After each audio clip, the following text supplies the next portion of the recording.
So, my friends, I'm going to try to do this one because I think it's going to take me like 1 hour or something.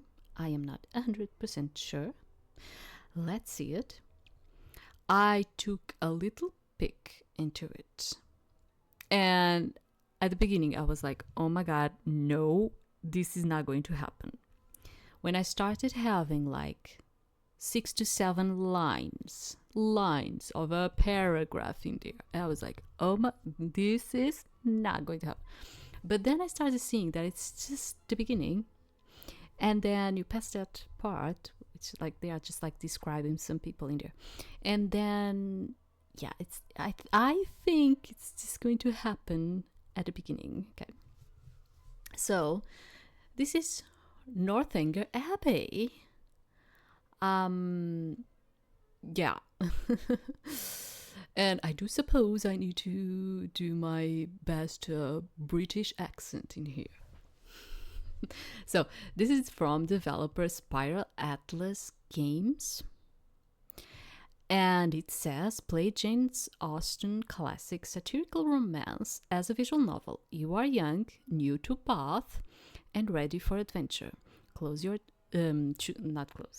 Choose your gender, choose your path, and discover the secrets of Northanger Abbey. Now, I have to tell you something, which is like, this is a book that I read a really, really, really, really, really, really long time ago. And I have like no recollection of it. Yes, that's it. I do remember that among all of her novels, I think this one was the one that had more of that gothic feeling, wasn't it? I cannot be sure. Honestly, it's been such a long time. So, this is a romantic comedy visual novel based on the original 19th century novel of the same author, Jane Austen. You play as Kit Catherine Christopher Morland, a 17-year-old from country England who is visiting the fashionable city of Bath for the first time. Features included all the key scenes from the original novel, along with new scenes and interactive choices, adding up to over 60,000 words. A light-hearted coming-of-age romance with affectionately satirizes the tropes of its own genre, while exploring themes of gender, relationships, and society. I do not know where I'm going to get from here. I am being honest. It's completely new. Because I just saw like a tiny bit at the beginning when I was, putting some settings in here. Choose love or friendship. Full routes with Henry and Eleanor Tilney. Shorter routes with Isabella or John Thorpe. And a secret route. Choose the main character's pronouns, presentation, and personality, and explore how this changes the story. And they have orchestral soundtrack featuring classical composers. And you know that I already put it that really low. Yeah, you already know why. Because I've been like having this issue with music copyright complaints like constantly just by sharing with you demos. Yes. Screen reader support, descriptions of music and images, and customizable font and text size. Yes. You do have some, I do not know very well what this is, but you do have some customized things in here. You do have the captions too. I decided, for this, it would feel more at its own stage, its own thing, with the serif type of font. But I think it's better for us to read the sans serif, as I told you. Another thing is that I do not know if I'm not going to actually invert the colors, because I inverted when I was testing, and I kind of felt like I was feeling better with that. My eyes weren't getting so much strained. And it basically puts the background in a dark theme, okay? but we'll see it. And if I feel like I need to change it out, maybe I'll change it. So no one who had ever seen you in your infancy would have supposed you born to be a heroine, because you were born to be a hero, because your heroism transcends gender. But they were wrong. This is too much. The other time I was just like, I was like, this is too much. I was like, what's going on here? Okay, okay, you were supposed to be a hero. Okay, because this puts you in male gender. I do think so.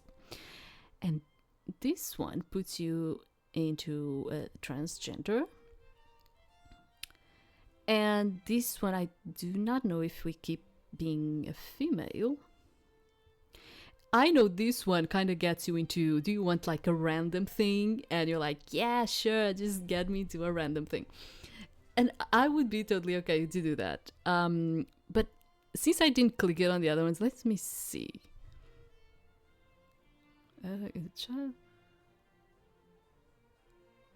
I do not know yet. We have to see it. See, like this, what I was telling you about, too, like five lines in here. I was like, oh my God. Your family was most unpromising. Your father is a clergyman. Oh my God, is this on auto? I do not want that. I'm really sorry. It's just I didn't notice. Your family was most I do suppose that it already comes with the auto on. Yeah, because I didn't notice that the other time. Your family was most unpromising. Your father is a clergyman without being neglected or poor, and not in the least addicted to locking up his children. Your mother, the child of a Chinese merchant, is sensible and good-tempered, and despite all reasonable expectations, she survived your birth. A delicate question you are free not to answer. Does your gender match the one your parents expected? Now a delicate question you are free not to answer. Does your gender match the one your parents expected? Okay.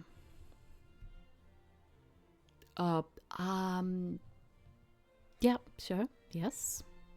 Very well. As a child, you generally preferred cricket to nursing sick baby birds, and if you gathered flowers at all, it was chiefly for the pleasure of mischief. You were neither clever nor accomplished, though whenever you could seize upon any odd piece of paper, you would draw houses and trees, hens and chickens, all very much like one another. You hated confinement and cleanliness and loved nothing so well in the world as rolling down the green slope at the back of the house. But at 15, your love of dirt gave way to an inclination for finery, and you grew clean as you grew smart. From 15 to 17, you were in training, reading everything from Pope to Shakespeare that might have relevant wisdom for a young heroine to be. I'm going to tell you a secret.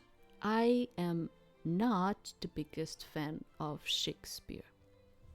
I do recognize,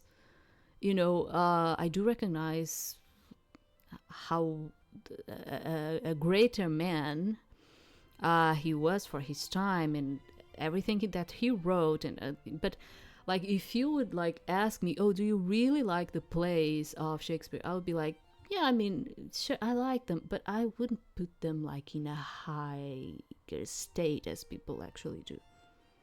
And honestly, I would say the same about Jane Austen too. It's more like, do you like them? Yeah, sure, I do. I read them, I like them, but I wouldn't put them that high above. Do you understand what I'm trying to say? Of course, they were very important. They are marks in history too. No one is complaining about that. I'm just talking about in terms of likes in here. Do you understand? It's more like, sure, I read them, but they are probably not my favorite my favorite authors, as they are to most people. What you lack in cleverness, you make up for in innate goodness. You have learned to curl your hair and pinch your cheeks and spend at least 3 hours a day wistfully longing for balls. Nothing brought you greater delight than the day you heard your mother refer to you as almost handsome. Like, almost. Okay. What kind of figure do you have? Thin and awkward? Delicate. It's like thin and awkward. And your skin is shallow and without color. Ethereal and golden. Okay. Like, as our mother says, we are not that handsome, okay? Our hair like a river of ebony, dark and lank, sure. Some might say, it's just, I want her to be like, because our mother like told us like, oh, you know, you're almost handsome. So I'm like, let's do like a character in here that doesn't actually looks like the most beautiful thing. Some might say you lack confidence, but you prefer to think of yourself as humble, or you would if you weren't so humble. Yet, despite your hard work and fine qualities, at 17 you have still not met one youth who called forth your sensibility, nor inspired a single real passion. Yeah, during those times, by 15, you already probably had someone or was promised to someone. But when a young lady is to be a heroine, something must and will happen to throw a heroic love their way. And so it is that your family friend, Mrs. Allen, invited you on a trip with her to Bath. Let's go to Bath. You are about to attend your first ball. Your gender is your own, and you may find love with whomever you like best. Your parents never force you to perform in any way that you are incapable of or find distasteful, whether it be a musical instrument or a style of dress. But wider society expects people to fulfill certain roles. What do you wish to be perceived as by the world at large? I mean, during those times, I'm not going to lie to you, those things were not actually accepted. They were not accepted, but they existed, okay? This, like, the things that we deal with nowadays in terms of gender, it's something that has happened since old ages. Everyone knows, like, Caesar loved little boys. He just loved them. Okay? Like, so it's been happening from so long. It was just never accepted by society because you had like a lot of things going on, which wasn't just prejudice. You had like the weight of religion in it. You had a lot of things going on in there. So I am a woman in a pretty dress, a man in a handsome suit, an androgynous figure in a flowing coat. Well, I am straight though, yeah. But I wouldn't mind to do something else. It's just that because I am trying to do, let me put it in a way that you can actually understand, because I am totally okay with going anyway. I'm trying to, I need to categorize better the demos that I've been doing. And these demos that I've been doing, they all came from categories that I found in the Otome games. Okay? But I do have the intention of bringing you more boys love ones and Yuri ones, and do you understand?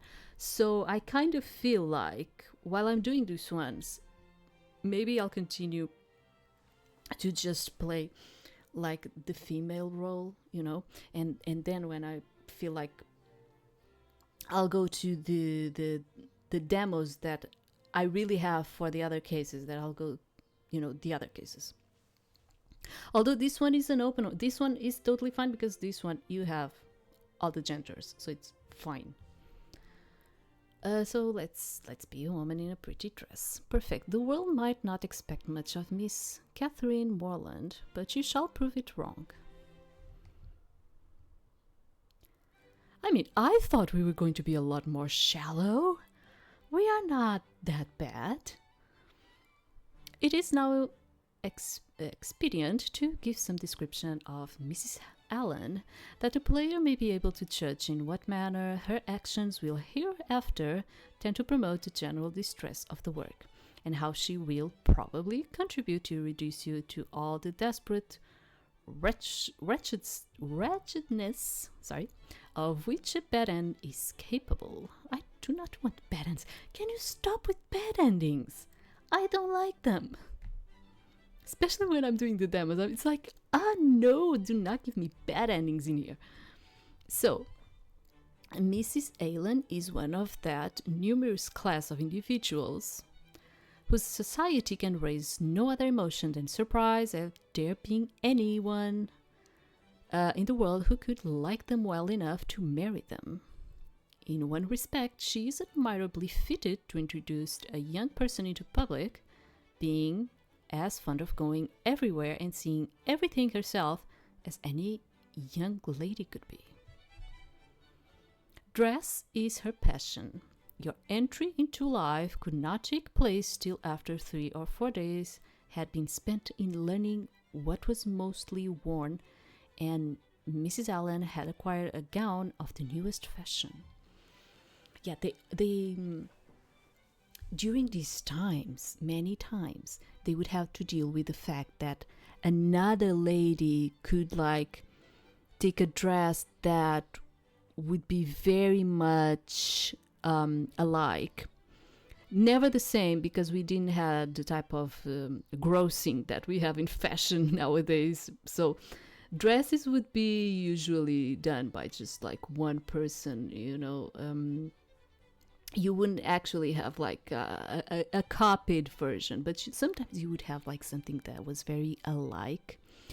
And the real issue with dressing would be, imagine that you go to balls every week, and it would be seen as a very bad thing for you to take the same dress again, in the next ball or something. Do you understand? So they had to be very attentive to that. As your first ball begins, your only hope is to avoid censure. You have only just arrived in Bath and know no one here. It is too much to hope for a dance. Despite all Mrs. Allen's attentions, you seem not to have attracted anyone's notice for good or ill.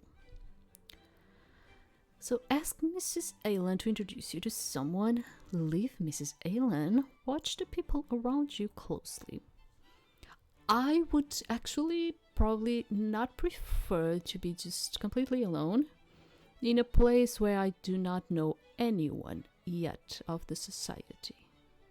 That would actually not even look good. But we can watch the people around us closely. You watch the dancers around you and learn a little of fashion and human interaction.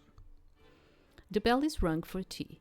You sit awkwardly at the end of another party's table. Since you have not been introduced, you may not speak, and they seem to resent your presence. The only untroubled souls at the table appear to be Mrs. Allen and the servants setting out the tea. Talking to the servant, we could. It's just...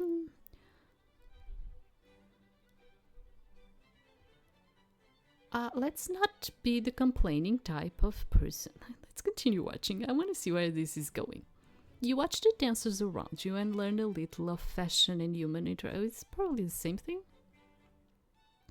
And now it is time to go home, and you have danced with no one and spoken to no one. It's probably a bad ending. But wait, did that gentleman just describe you to his friend as pretty? best ball ever. Another day, another lonely circuit of the crowded assembly room. But I would actually prefer it like that. If it was me, I would be like, or I'll get introduced. Because it's not, well, during those times, it was not well seen for you to be the one just to go next to someone and introduce yourself. And that was not well seen by society. Let me tell you that.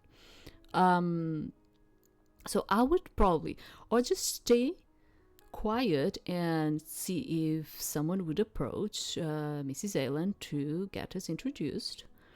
Or I would just like, observe and try to see if a man would just like kind of come and introduce himself or something. Do you understand? Like, be like, probably just getting also like a grip of the society in there.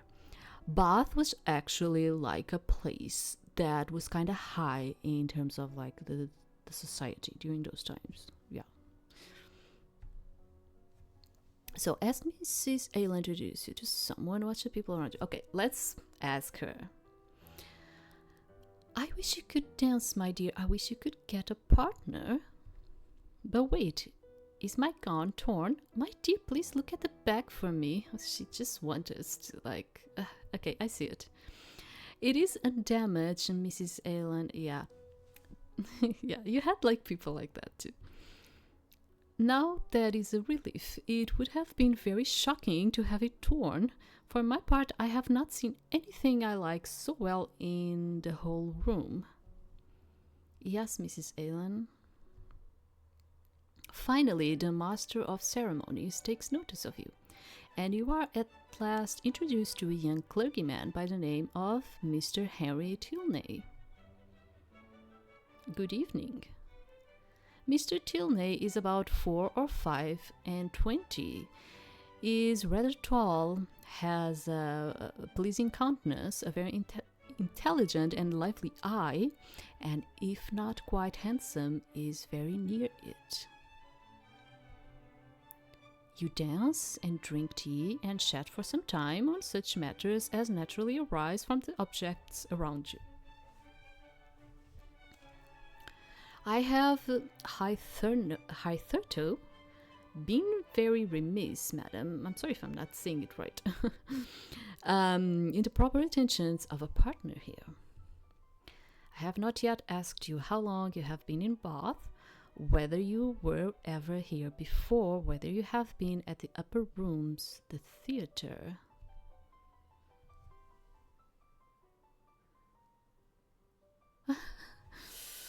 You need not give yourself that trouble, sir. She's just being humble by saying that. It is true, you were quite awful. Like, what am I going to get from here? Oh my god. I kind of want to get like, you reach a point like you kind of want to do it because you just want to know what is coming from there. Okay. No trouble, I assure you, madam. Worry not, I shall be sure to do my duty thoroughly. Have you been long in Bath, madam? About a week, sir. Really? Why should you be surprised, sir? Some emotion must appear to be raised by your reply, and surprise is more easily assumed and not less reasonable than any other.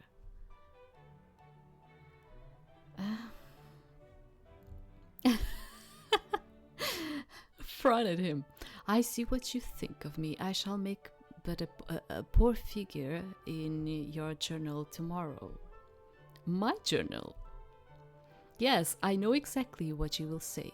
Friday, went to the lower rooms, wore my sprigged muslin robe with blue trimmings, plain black shoes appear to much advantage. Oh my god. But was strangely harassed by a queer, half-witted man who would make me dance with him and distress me by his nonsense.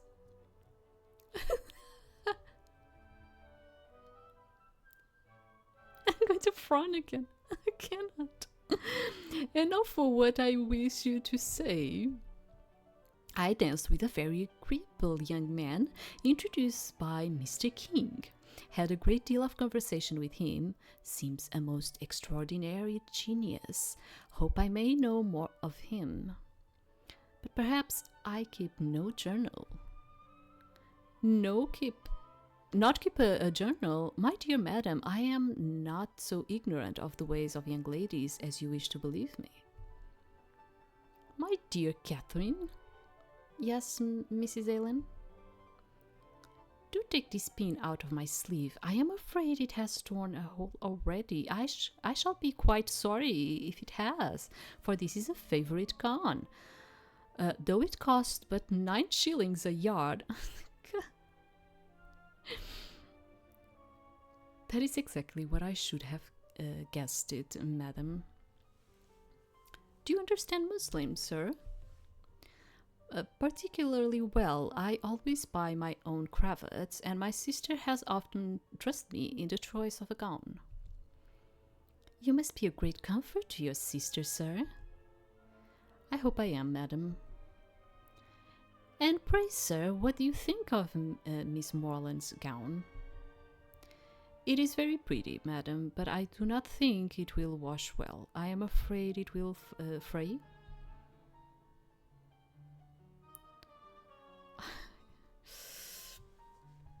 I actually think he's right.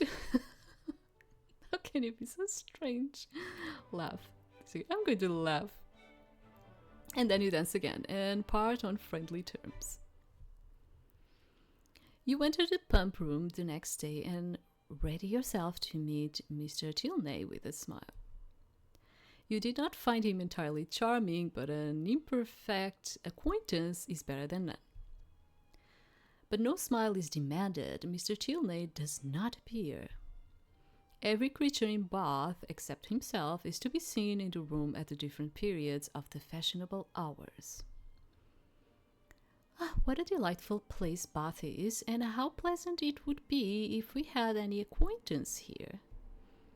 Yes, Mrs. Allen. Mrs. Allen. Oh, it's a lady, sorry. Wait, is that Mrs. Thorpe? What an unexpected pleasure. Catherine, this is my old school friend, Mrs. Thorpe. I have not seen her these 15 years at least. Who would have guessed I would meet her here in Bath? Not I. Yet the name Thorpe seems oddly familiar. Mrs. Thorpe, this is Miss Catherine Morland, the daughter of a friend of ours from Fullerton. Do you like Catherine's gown? I worry it will fray. For myself, I prefer this new silk. It was only... Yes, you must tell me all about it, but first I must tell you how my children are doing. John is at Oxford, you know, practically top of his class and respected by all his peers. William is at sea, and I am certain that an admiralship is not too far off. Oh my God, it's ladies. Mrs. Thorpe is a widow and not a very rich one. She is a good-humored, well-meaning woman and a very indulging mother. This brief account is intended to supersede the necessity of giving much dialogue to a character who is quite clearly not a love interest. Okay, thank you for telling us.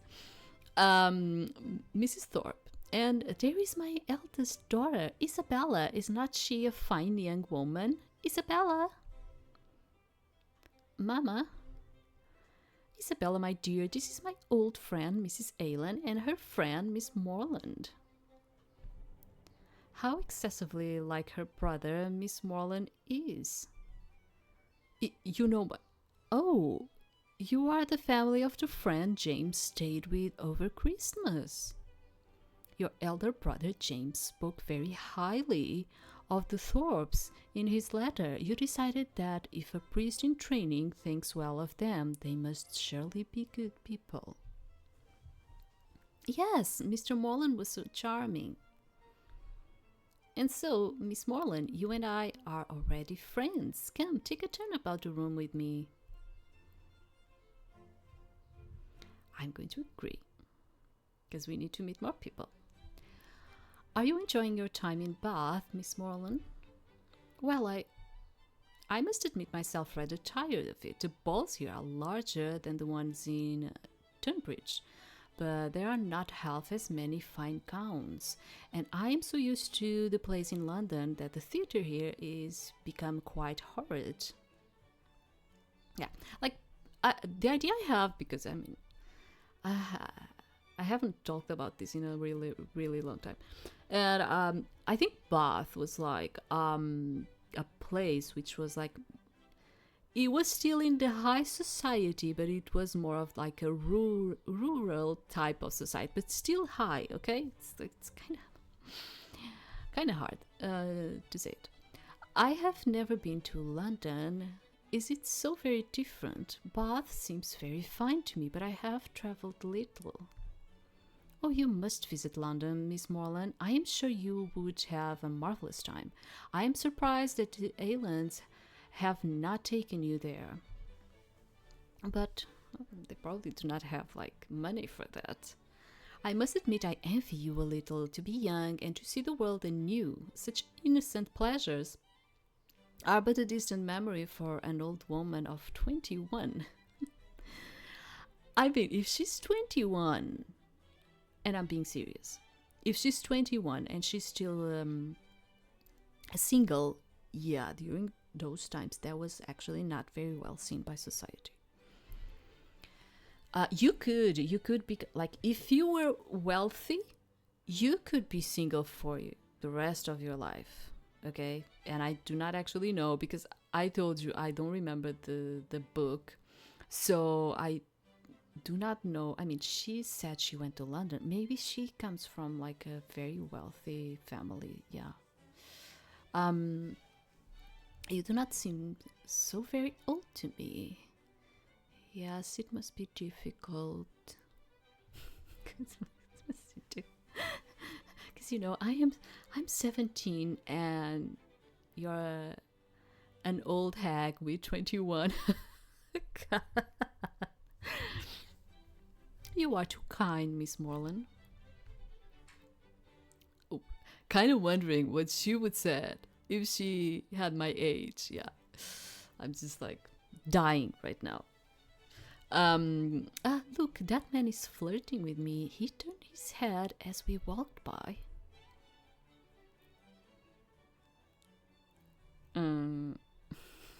Are you sure? No, of course, it was probably just my imagination. Your conversation continues in this way, encompassing the full spectrum of possible conversation, from dress and balls to flirtations and quizzes. Miss Morland, I do so love talking to you. We understand each other so completely. Isabella is not the most charming woman you have ever met, but she is at least friendly. Then, just when you thought she had demonstrated her full repertoire of conversation, she mentions the one topic guaranteed to secure your friendship. May I ask, have you by chance ever read any of the novels of Mrs. Anne Radcliffe? Miss Morland, is she not the finest author you have ever read? I am quite certain that there exists no finer prose than the passage where Adeline discovers the manuscript in the Abbey in the Romance of the Forest. Oh, but what of Theodore's trial? Nothing could have been more thrilling. I was so sure he would be killed. Nay, not when Adeline loved him so, and I knew the Marquis must secretly be a villain. He was so rude to his guests. But for him to have murdered Adeline's father, Mrs. Radcliffe constructed the plot so cunningly. I predicted none of it, yet at the end every part made perfect sense. That is true, but I feel that emotion far outweighs logic in the matter of plots. I have no patience for those who complain that it was unrealistic in the mysteries of Adolfo. But I have not read the mysteries of Adolfo yet. Please do not tell me what happens. Not read it? But it is Mrs. Radcliffe's best work. I am sure it is very good, for all her books are, but I have not been able to find a copy. Yeah, like some people feel like, and I think I would even say like most people do not like to get spoilers. I am quite like okay with spoilers. I am that type of person that I am okay with getting spoiled. Yeah, when it comes to entertainment, I'm like, it's totally fine. Just give me the tidbits. I'm fine with it.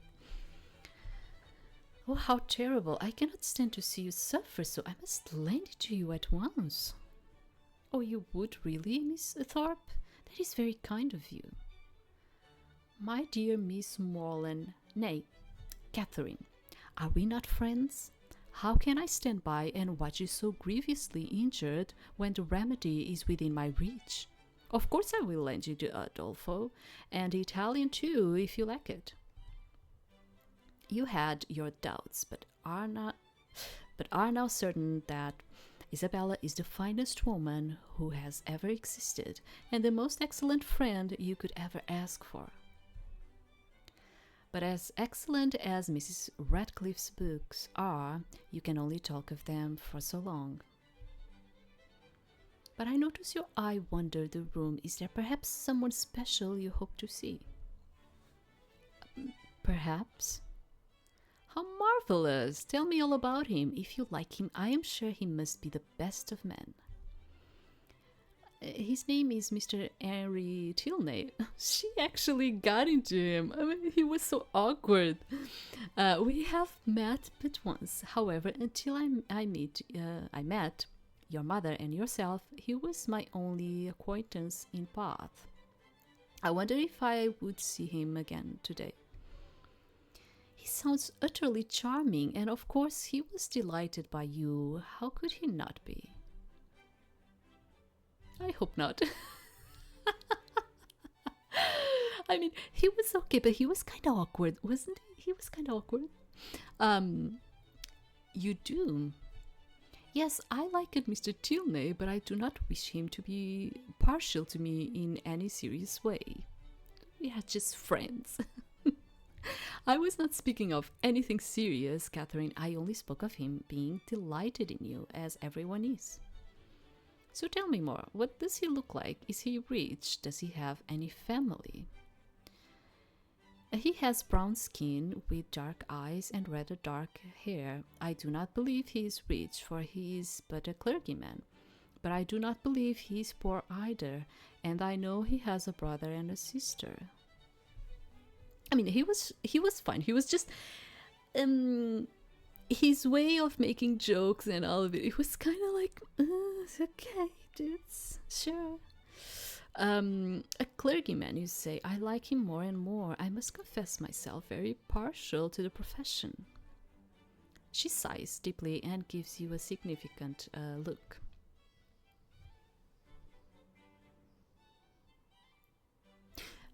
What does this mean? Is she interested on someone? Let's dig a little deep. Oh, no reason. I was simply thinking of clergymen. Such as? Nay, do not distress me. I believe I have said too much. Let us drop the subject. She tries to frown at you, but cannot help but smile. Come, Miss Morland. Mr. Aylan's gout is troubling him. Ah, so soon? Then I shall walk you to your lodgings, for I am loath to be parted from you for even a moment. We must see each other tomorrow after church, so that I may lend you the Udolpho. The following conversation, which takes place between two friends in the bump room one morning, after an acquaintance of 8 or 9 days, is given as a specimen of the delicacy, discretion, originality of thought, and literary taste which marks the resemblance of that attachment.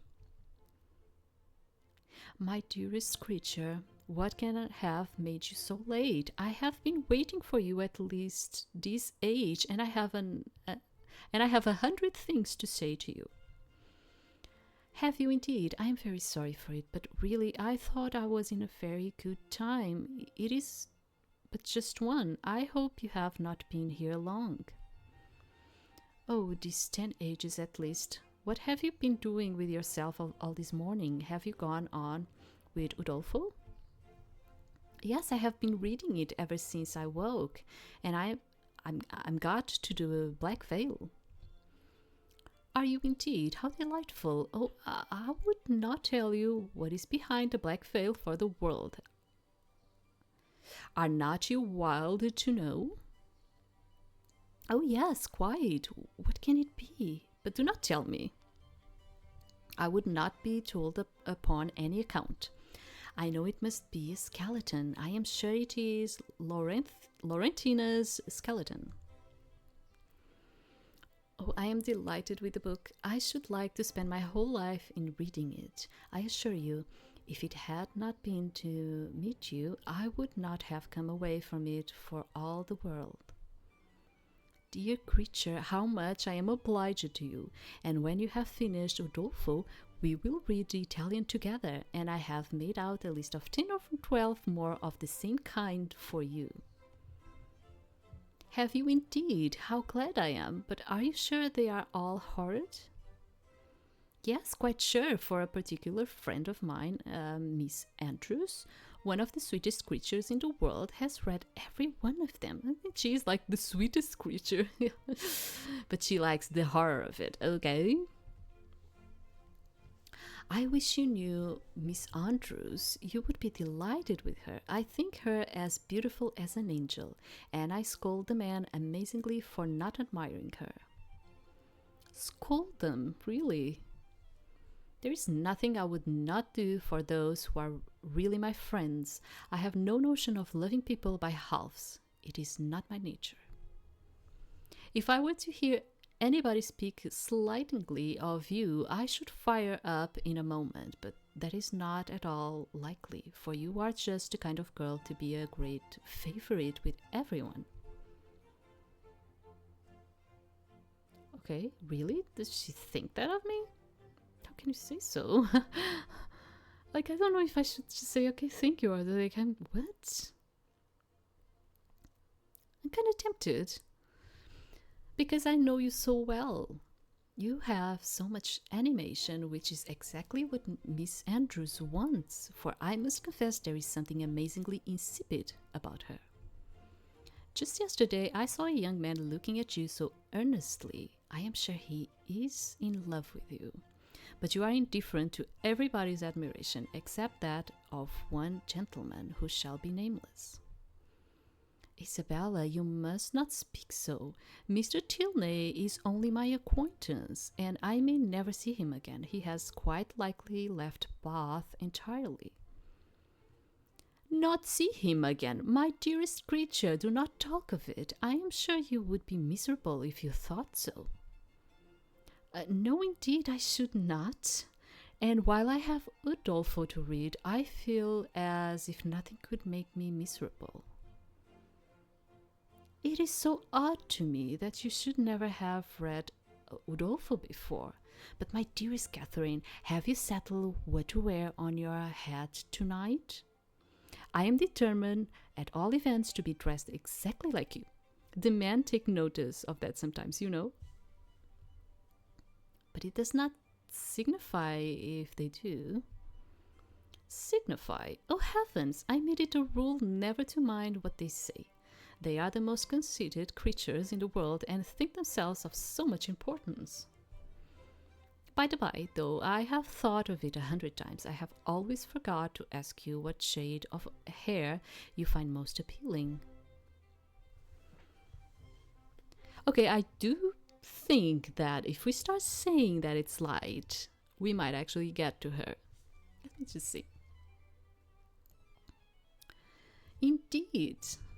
I suppose some do like such a color. She's blushing. My taste is different. I like dark hair better than any other. You must not betray me if you should ever meet with one of your acquaintances answering that description. But For heaven's sake, let us move away from this end of the room. Do you know there are two odious young men who have been staring at me this half an hour. Oh no, but see, they are leaving. They are? Well, I am amazingly glad I have got rid of them. And now, what say you two going to Edgar's buildings with me and looking at my new hat? Of course, only perhaps we may overtake the two young men. Never mind that. If we make haste, we shall pass by them presently, and I am dying to show you my hat. Why are there so many people on the street? I can hardly see where. Delightful! It is Mr. Morland and my brother. James, what a wonderful surprise! Catherine, it is so good to see you. Have you been enjoying Bath? And is it good to see me too, Mr. Morland? Oh, she likes him. Miss Thorpe, yes, it is very good. That's why, because like our brother is going to become a priest, right? And she's like talking about clergyman and dark hair and all of it. Because I was kind of like, is she kind of like into us or something? I don't know. I was kind of like, it is very good, uncountably good too. Okay, it was him. Sorry. Yes. So who is your pretty friend, Isabella? This is Miss Catherine Morland, Mr. Morland's sister. We are the very best of friends. It is a pleasure to meet you, Mr. Thorpe. Mr. Thorpe is a stout young man of middling height who seems fearful of being too much like a gentleman unless he is easy where he ought to be civil, and impudent where he might be allowed to be easy. Likewise. Are you fond of an open carriage, Miss Morland? Yes, very. I have hardly ever an opportunity of being in one, but I am particularly fond of it. I am glad of it. I will drive you out in mine every day, and I will drive you up Lansdowne Hill tomorrow. How delightful that will be, my dearest Catherine. I quite envy you. But I am afraid, brother, you will not have room for a third. A third indeed. No, I did not come to Bath to drive my sisters about. That would be a good joke, Faith. Morland must take care of you. Okay.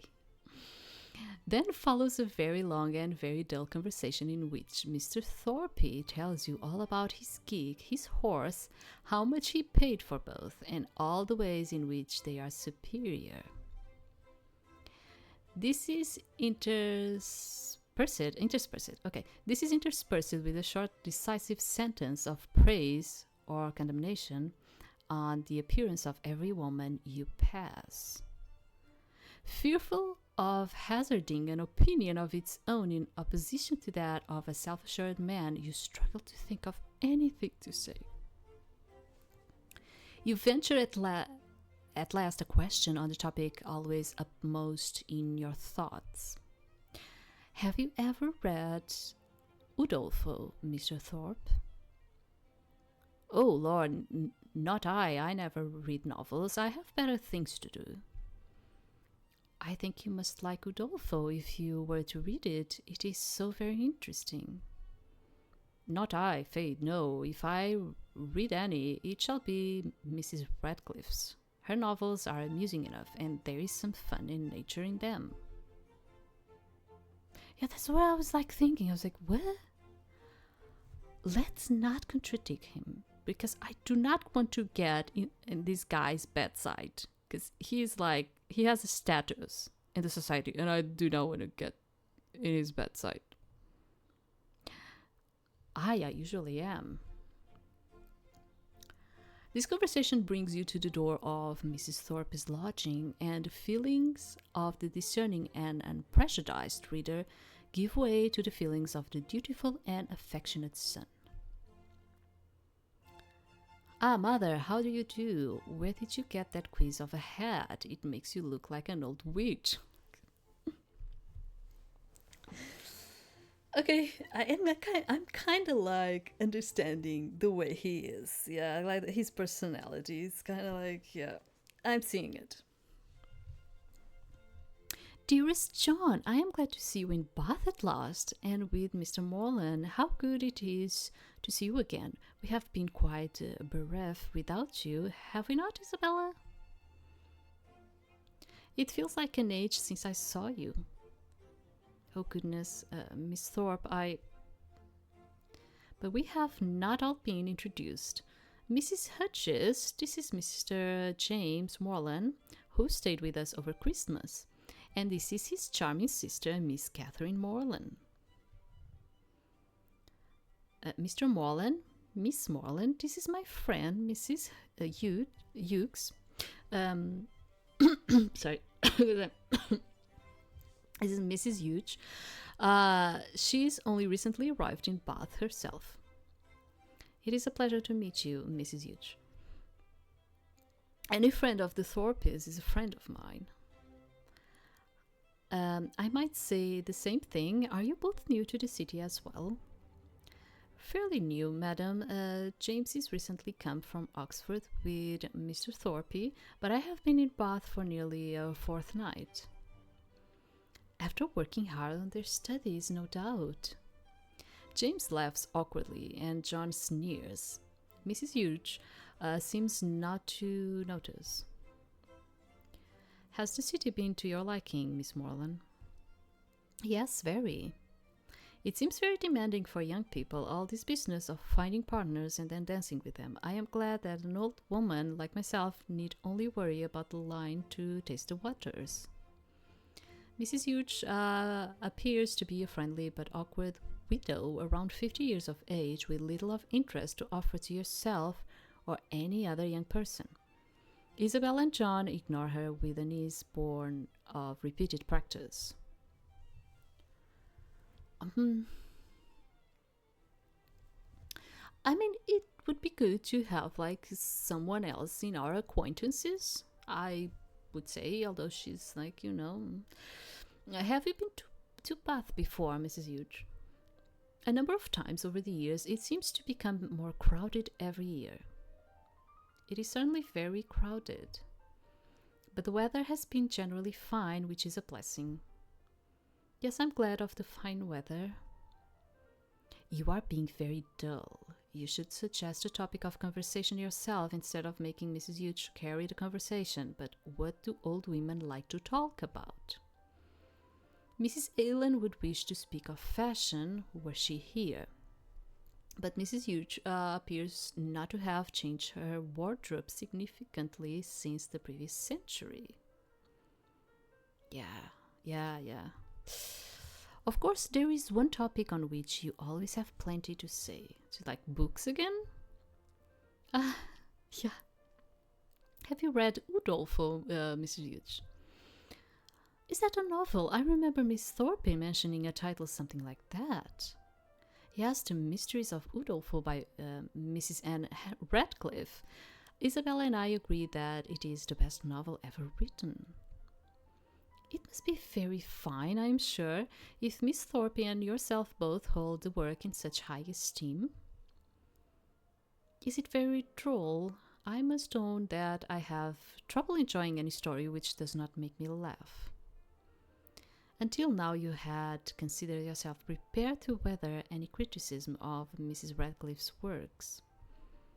To those who question her accuracy, her taste, even her morals, you have naught but scorn, for any child could recognize the truth, the beauty, the innate goodness of her works.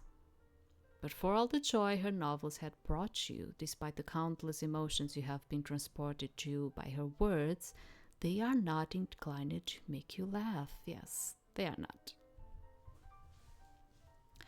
No, it is not very droll. But it has many other virtues. Perhaps it is not such a fine book after all. Humor is shallow.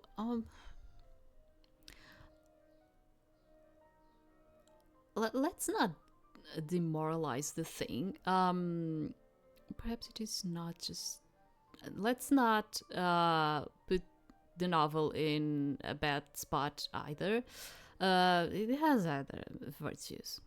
I am sure of it. The world would be very dull if all novels were of the same sort. You are not sure that you would find the world dull if all novels were like those of Mrs. Radcliffe. But you will admit that it might be dull for Mrs. Hughes. What is your favorite novel? It is not a novel at all, but a play. 12th Night. Oh, because it is so diverting. Amongst other reasons. Now that I think of it, on the subject of Shakespeare, my tastes match yours. I much prefer his comedies. The tragedies are so sad and the histories so dull. Not even Macbeth with its witches and prophecies? I had forgotten Macbeth. Yeah, like, this is like, because I told you about Shakespeare in the beginning. Like, yeah, Shakespeare has like great, great plays and works. It's just that it's more like that. It's like not all of them. Like, for instance, Romeo and Juliet. It's like everyone like praises it, and I'm like, I do not even think it's like the best work that he has, but everyone loves it and praises it. I had forgotten Macbeth is a good one. I had forgotten Macbeth. You are right, I do like it. And although Macbeth himself dies, the story ends happily for Scotland, so it is not entirely a tragedy. It ends happily for the witches as well. Does that mean? Yes, I suppose it does. But the hour grows late. We should not keep you any longer. Is it so very late? Could we not talk a little longer?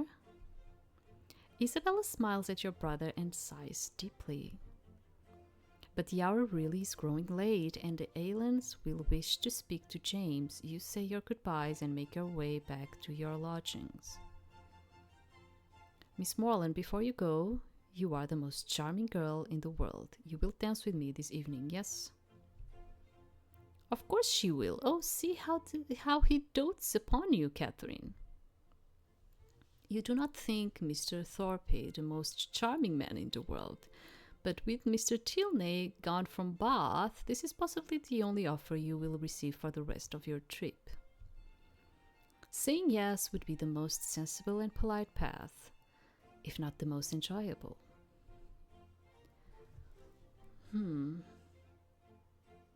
It's just that he also has like a personality. I mean, it's fine that he's straightforward. I do like that because I am straightforward too. It's just that, I mean, we need to think about his background. That's why he is the way he is. Okay, let's see where this goes. Because I'm sorry, let me just see it.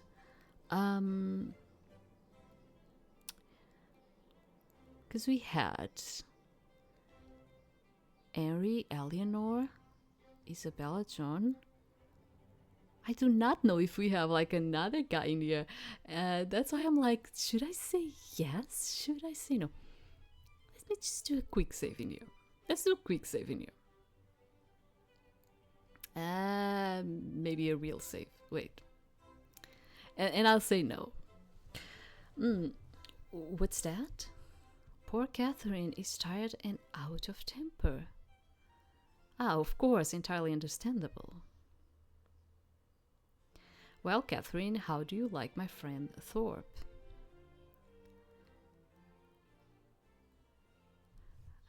I like him well enough. I like him very much. I would not say very much. Let's see how this goes if I say no. That quite surprises me. He is as good-natured a fellow as ever lived, a little over a rattle, but I will recommend him to your sex. How do you like the rest of the family?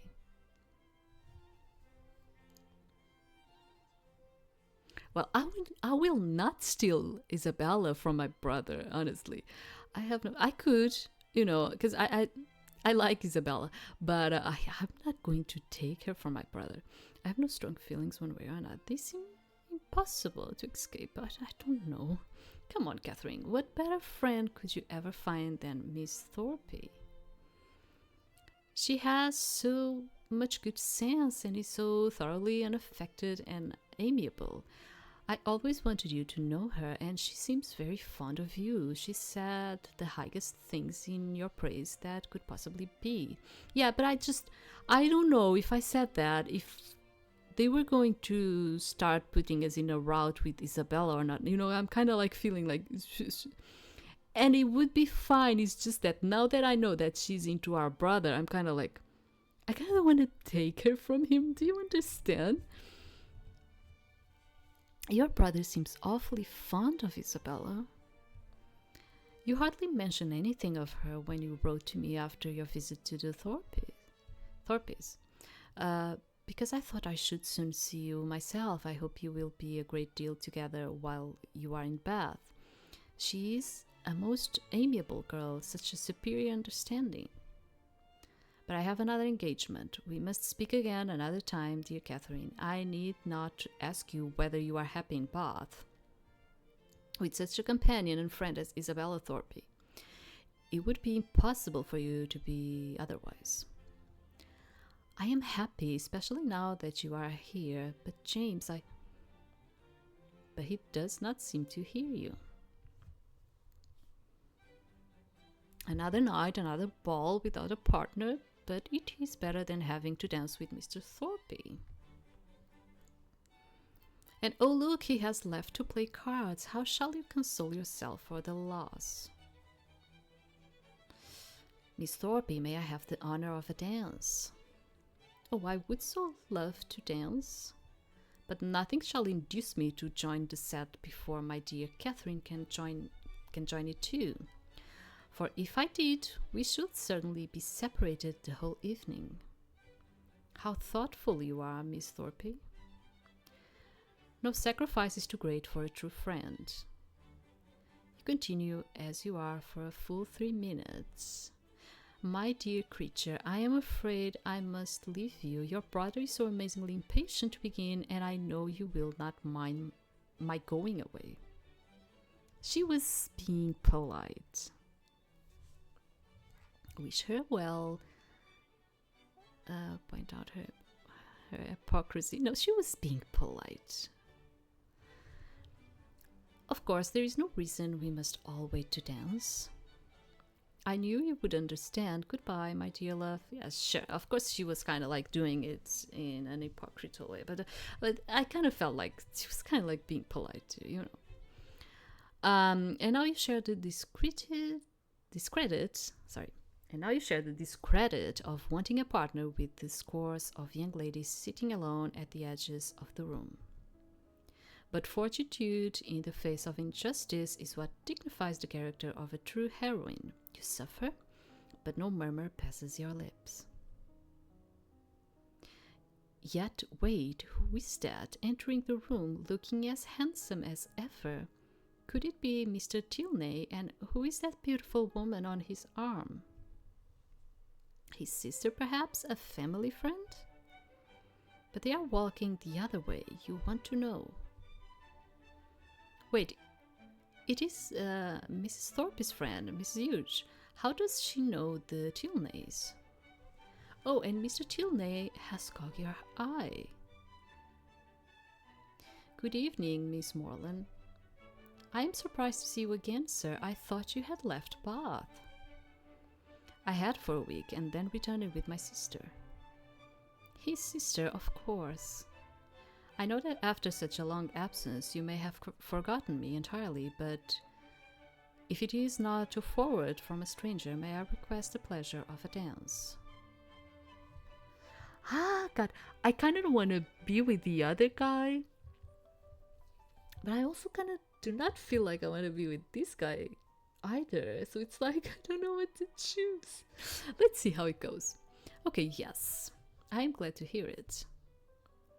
Because they are both awkward. Do you understand what I'm trying to say? Like, It's kind of like they're both awkward. Hey day, Miss Morland, what is the meaning of this? I thought you and I were to spend the evening together. Well, you went to play cards with your friends, whatever. I wonder you should think so, for I said no when you asked. This is a cursed shabby trick. I only came for the sake of dancing with you, and I firmly believed you were engaged to me ever since yesterday. We were? And here have I been telling all my acquaintances that I was going to dance with the prettiest girl in the room. When they see you standing up with somebody else, they will quiz me famously. They will never think of me after such a description as that. By heavens, if they do not, I will kick them out of the room for blockheads. What chap have you there? Mr. Henry Tilney of Gloucestershire, and we were... Tilney, I do not know him, a good figure of a man, well put together. Does he want a horse? Here is a friend of mine, Sam Fletcher. Has got one to sell that would suit anybody. A famous clever animal for the road, only 40 guineas. 50 mines to buy it myself, for it is one of my maxims always to buy a good horse when I meet with one. But it would not answer my purpose, it would not do for the field. Mr. Tilney shows no signs of enthusiasm for buying a horse. You begin to worry that Mr. Thorpe will never live. But then he is borne off by the resistless pressure of a long string of passing ladies. That gentleman would have put me out of patience had he stayed with you half a minute longer. He has no business to withdraw the attention of my partner from me. I consider a country dance as an emblem of marriage. Fidelity and complacent are the principal duties of both. Those men who do not choose to dance or marry themselves have no business with the partners or wives of their neighbors. But they are such very different things. People that marry can never part. People that dance only stand opposite each other for half an hour. Yeah, like, is this guy also taking the situation into another level out of nothing? What? Taken in that light, certainly, their resemblance is not striking, but I think I can place them in a similar view. You will allow, I think, that in both, man has the advantage of choice. God, what am I going to do with these guys? Women only the power of refusal. I wouldn't lie to you. It was actually kind of like that during those times. Yeah, it was. That both are an engagement between man and woman formed for the advantage of each, and that once the state is entered, the couple belongs exclusively to each other until the moment of dissolution. I mean, what type of dance are we talking about in here, Mr. Henry? That it is their duty, each to endeavor to give the other no cause for wishing themselves elsewhere, and their best interest to keep their own imaginations from wandering towards their neighbors or fancying that they should have been better off with anyone else. You will allow all this? Yes, to be sure, as you stated, all this sounds very well, but still they are so very different. This disposition on your side is rather alarming. May I not thence infer that your notions of the duties of the dancing state are not so strict?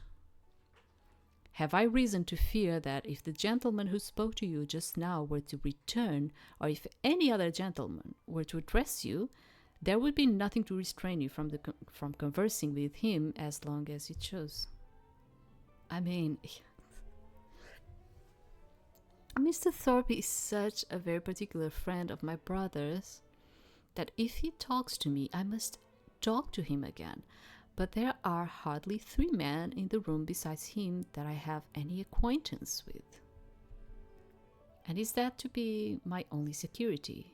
Alas, alas. Nay, I am sure you cannot have better. For if I do not know anybody, it is impossible for me to talk to them, and besides, I do not want to talk to anybody. Now you have given me a security worth having, and I shall proceed with courage. Do you find Bath as agreeable as when I had the honor of making the inquiry before? Yes, quite, more so indeed. More so. Take care, or you will forget to be tired of it at the proper time. Bath, compared with London, has little variety, so everybody finds out every year when they run out of money. Hmm.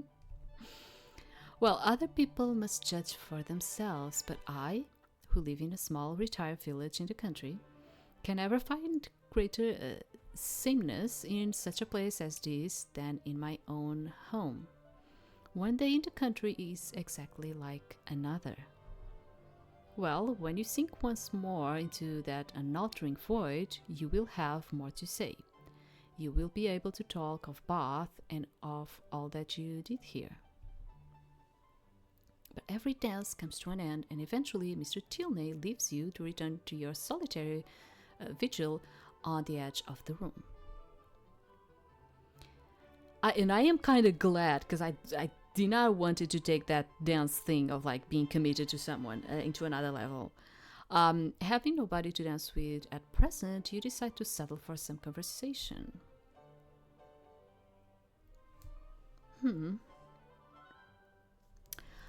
But Isabella is too much into our brother. I'm not going to bother her and be like the third wheel. You know, like, I'm not going to be the third wheel.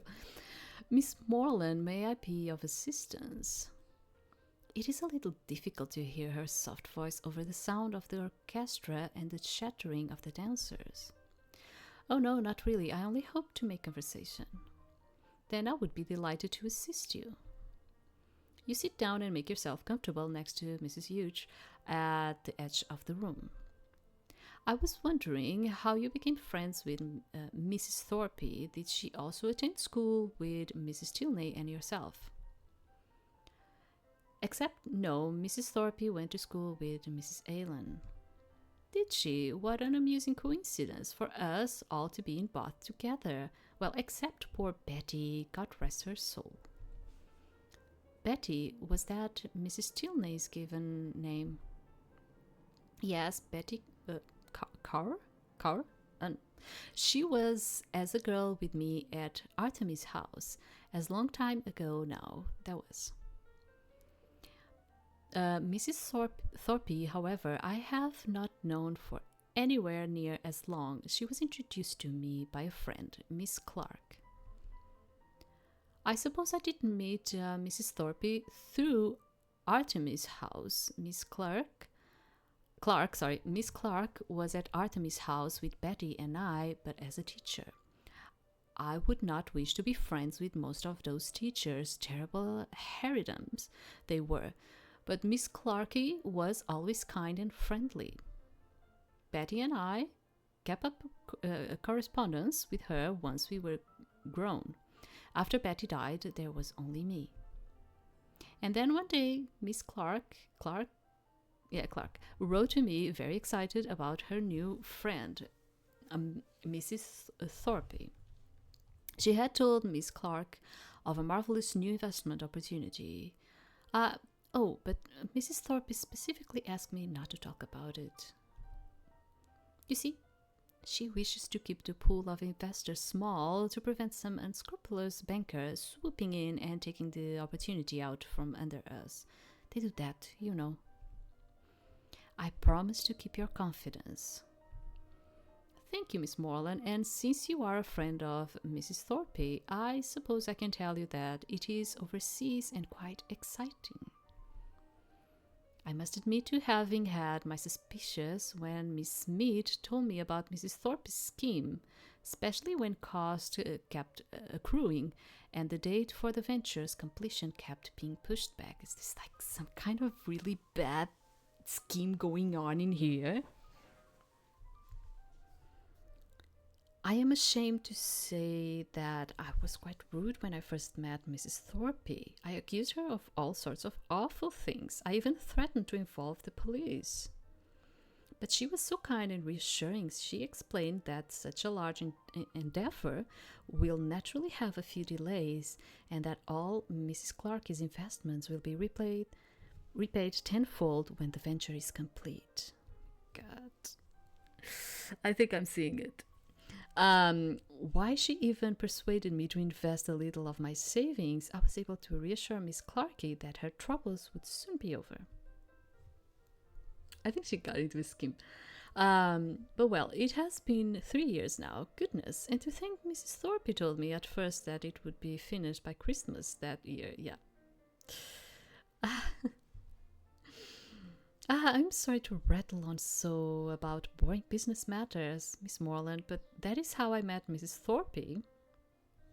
And a very kind-hearted friend she has been to me. I could not ask for a better. She is very encouraging when Miss Clarke or I lose hope. But I do worry that she may run out of money before the venture is finished. Every time I talk to Mrs. Thorpe, she tells me it will surely be finished soon. But Miss Clarke has invested so much and is so very old.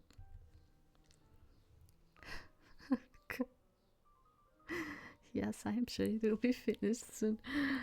How am I going to put this without raising an alarm? I'm going to be frontal because that's the type of person that I am. I do not mean to imply that Mrs. Thorpe is dishonest, Mrs. Hughes, but it seems that to pursue the matter further would be to throw good money after bad. It is very kind of you to offer advice, Miss Morland, but you are young. You do not understand business matters. I am sure, quite sure, that it will be all right in the end. Mrs. Hughes, what are you talking to Miss Morland about? Oh, nothing, Mrs. Thorpe. We were only passing the time. It is very kind of you to pay attention to Mrs. Hughes, Miss Morland, but I have a matter that requires her attention. Of course, Mrs. Thorpe. Good evening, Miss Morland. Good evening to you both. And so you are once again alone, but you have been left with much to think over. You have been watching the dancers for so long that their faces have become a monotonous blur.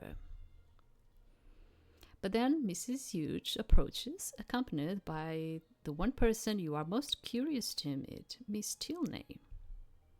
I beg your pardon, Miss Morland, but I cannot get to Miss Thorpe, and Mrs. Thorpe said she was sure you would not have the least objection to letting in this young lady by you. Nothing could make me happier. Thank you, Miss Tilney. This is Miss Morland. She is a friend of the Thorpes and of Mrs. Allen, who I introduced you to earlier. Miss Tilney has a good figure, a pretty face, and an air of elegance. It is a pleasure to make your acquaintance, Miss Morland. My brother has told me much of you. He has? Then you need no more introduction. Good evening to you both. Are you enjoying your time in Bath, Miss Tilney? And so you establish how well the other likes Bath, how much you admire its buildings and surrounding country, whether you draw or play or sing, and whether you are fond of riding on horseback.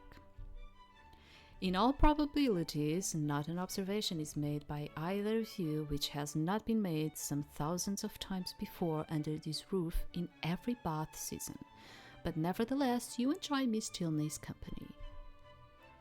The only notable fact you learn about Miss Tilney is that she is very fond of painting and hopes to find some suitable subjects during her stay in Bath. The gardens at home are quite lovely, but there are only so many angles from which to paint the same stand of trees.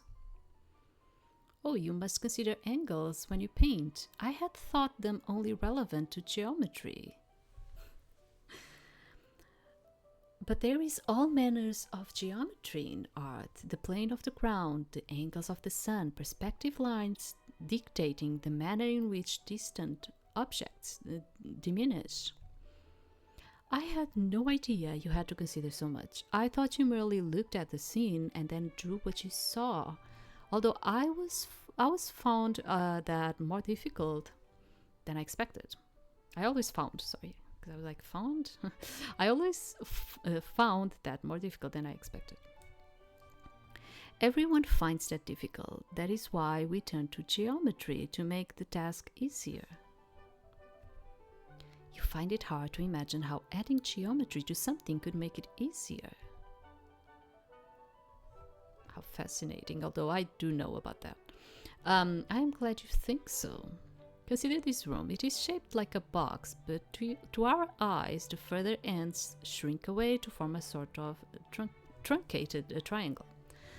The lines of the roof and floor converge towards the center, and the lines of the cornices above and wainscoting below all follow, as if all the lines receded to the same distant point on the horizon.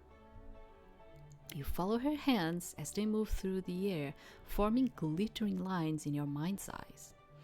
The previous unremarkable room becomes a mass of shapes and angles. I feel as if I could draw it all perfectly now.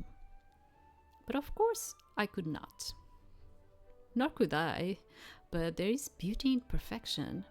Were I to draw this room, I would start with the true, rigid geometry, but then add alterations which accentuate the spirit of the scene, beyond its form. She tilts her head in a thoughtful manner, her eyes following the lines of the room.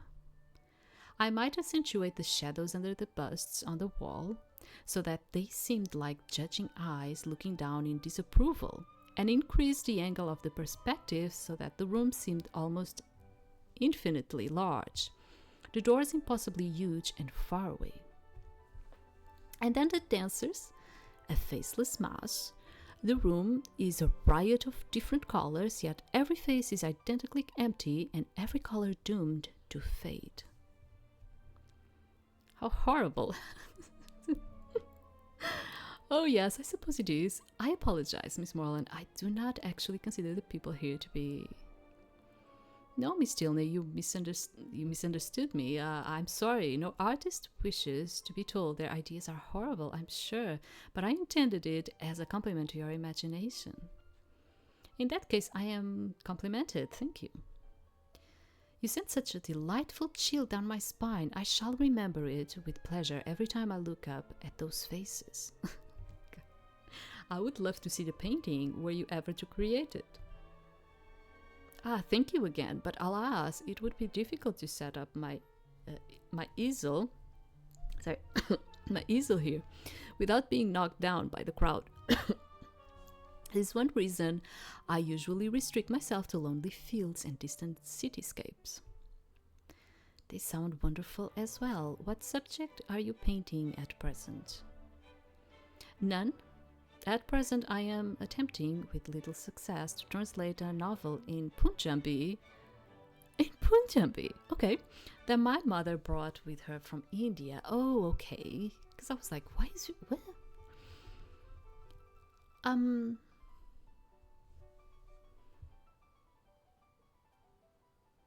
No, I kind of understand the idea. I wouldn't say because I can understand. Okay. I can only speak French and not very well. You at first attempted to learn Cantonese from your grandfather. Yeah, because we have like some Chinese roots from our grandfather. But all the other children were learning French, and that seemed both easier and more fashionable. Yeah, I actually prefer Mandarin. Like how would you say it? Like, even like the simplified Chinese more than the traditional one. I really like the sound of it. But Cantonese, I don't like it as much. Like, I would probably prefer to just learn Mandarin, although is the Mandarin and Cantonese are bothly spoken languages in China, yeah. You failed to learn even these most English-like foreign languages, but did learn a great respect for those who managed to succeed where you have failed. I likely have as much difficulty reading Pujambe as you do speaking French, but my mother loved the story, so I continue to try for her sake. It helps to know that the romance depicted is very tragic. Oh, do you prefer tragic endings, Miss Tilney? I must admit that I prefer everything to end happily, although the story is more enjoyable if the characters face difficulties along the way. Yeah, if I set myself to read like some kind of romance, I would say that I do prefer happy endings to like having tragic kind of like bad endings, yeah, because I do not like them.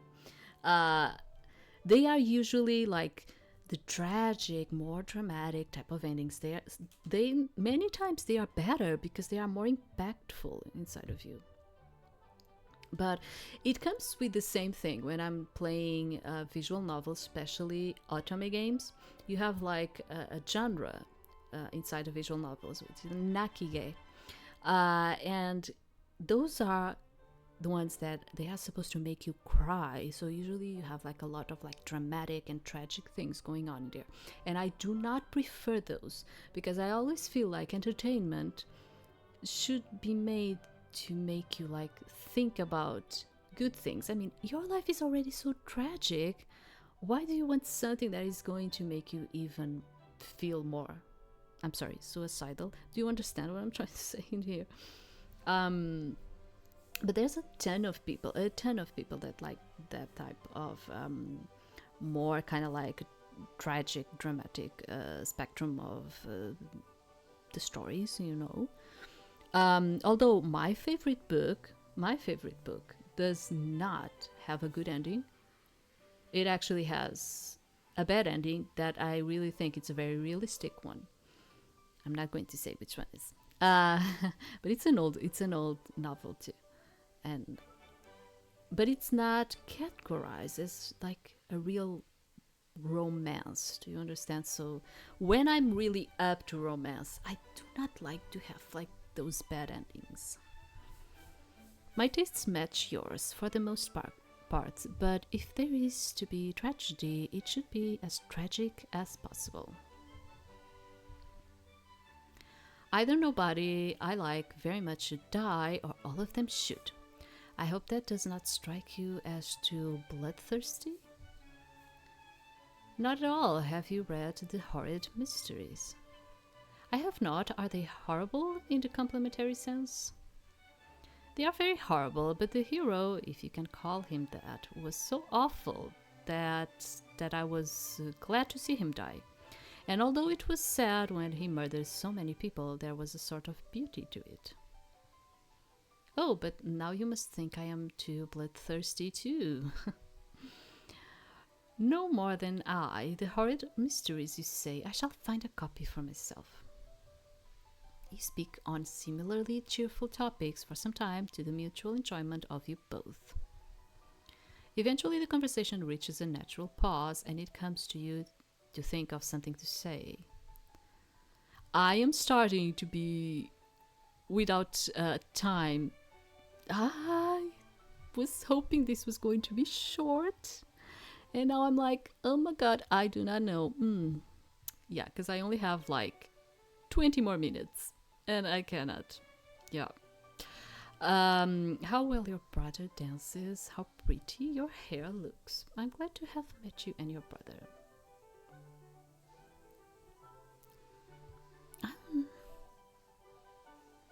Okay, I'm glad. Okay, I'm not interested in anyone in here. I mean, I think everyone is kind of like awkward in its own way, you know. Thank you, Miss Morland. We are glad to have met you as well. Good evening again, Miss Morland. I see you have met my sister. You have been speaking, no doubt, of the distressing lack of lace this season.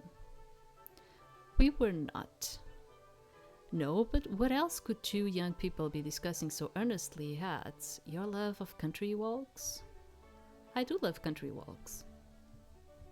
Although it occurs to me that I have not taken one in Bath, are there many pretty parks? Indeed, the view from, I don't know, Beacon Cliff? It's Beacon. I'm going to say Beacon. I'm really sorry, people, if this place exists and I'm saying something bad. Sorry. It probably exists and I'm saying it wrong. Sorry. From Beacon Cliff is especially charming. Oh, I should love to see it if only I had a partner. There are two before you. Should you enjoy a walk with my brother and I, Miss Morland? No thing. I think I'm just leaving everything too much like just whatever, because I am not feeling confident with anyone in here. Honestly, I'm just like, No, very well. Quite right, Miss Morland. Far better to stay indoors. I do like walking. It's just that I keep feeling like everyone is just so awkward in here. The morning is somber looking, the sun making only a few efforts to appear. At 11 o'clock, a few specks of small rain fall upon the windows. Perhaps I will stay indoors today. By 12, the rain is falling fast. And then at 12:30, the sun comes out, and a bright afternoon seems certain. Not that you have any plans depending on the weather either way. A knock at the door. Who could it be? But then all of a sudden, your vision starts to fade to black. Is this the end? Never to find out who was at the door, never to have a real adventure, never to see even a little castle. Okay. Yeah, I kind of really wanted it to end because I was like, oh my god, I only have like some minutes. Never, that is, unless you play the full version of this game, which is available for purchase at a very reasonable price from the same storefront as this demo. Until then, thank you for playing. The end. Okay, so this, yeah, I do not think this is completely out right now. Yeah, it's not. But it is planned to come out in 2 months from now. Okay? So, like September 2026. Because I don't know when you are watching this video, so I need to say it like that. It was cool. I actually liked it. I liked it, but the thing is that they were all so awkward. At the same time, I was like, I cannot go with any of them. It's just like this. I think this is one of those that you should grab to have fun with. Do you understand? It's just, do not think in a way of like, actually like, oh, I like this guy or the other. You know, it's more like, I think this is one of those that you pick because you want to have fun with the game in itself, you know? And yeah, I mean, yeah, I had fun with it. It was actually funny. So thank you very much for being in there with me. And I'm going to leave the demo, the link to the demo in the description if you want to play this one. And even do it and try the routes that I didn't try. Because maybe they are really funny, you know. So yes, I'm going to leave it in there, and thank you very much for being in there, and I hope tomorrow I'll bring you another thing. Thank you.